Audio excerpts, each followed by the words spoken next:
ஒரே நாளில் 57 திருமணங்கள். குன்றத்தூர் முருகன் கோவிலில் குவிந்த பக்தர்களால் போக்குவரத்து நெரிசல். குன்றத்தூரில் மிகவும் பிரசித்தி பெற்ற அருள்மிகு சுப்பிரமணிய சுவாமி திருக்கோவில் அமைந்துள்ளது. இந்த கோவிலில் சுபமுகூர்த்த நாட்களில் அதிக அளவில் திருமணங்கள் நடைபெறும் வழக்கம்.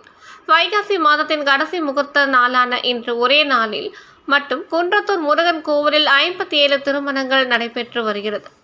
குறிப்பாக ஞாயிற்றுக்கிழமை விடுமுறை நாளில் கோவிலுக்கு வரும் பக்தர்களின் எண்ணிக்கையும் திருமணங்களும் ஒரே நேரத்தில் அதிகரித்துள்ளதால் தற்போது கோவிலுக்கு வரும் பக்தர்களின் கூட்டம் அதிகரித்து காணப்படுகிறது. இதனால் குன்றத்தூர் முருகன் கோவிலுக்கு செல்லும் சாலையில் கடும் போக்குவரத்து நெரிசல் ஏற்பட்டுள்ளது.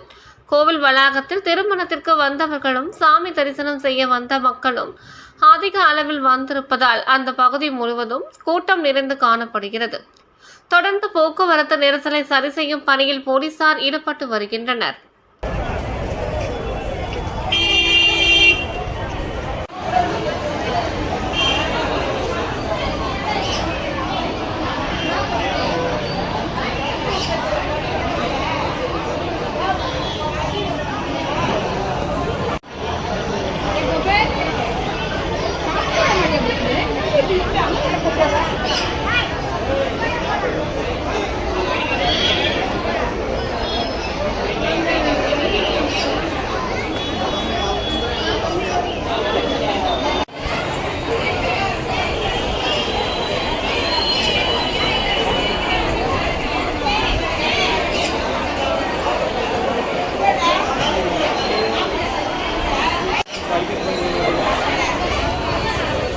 Gracias.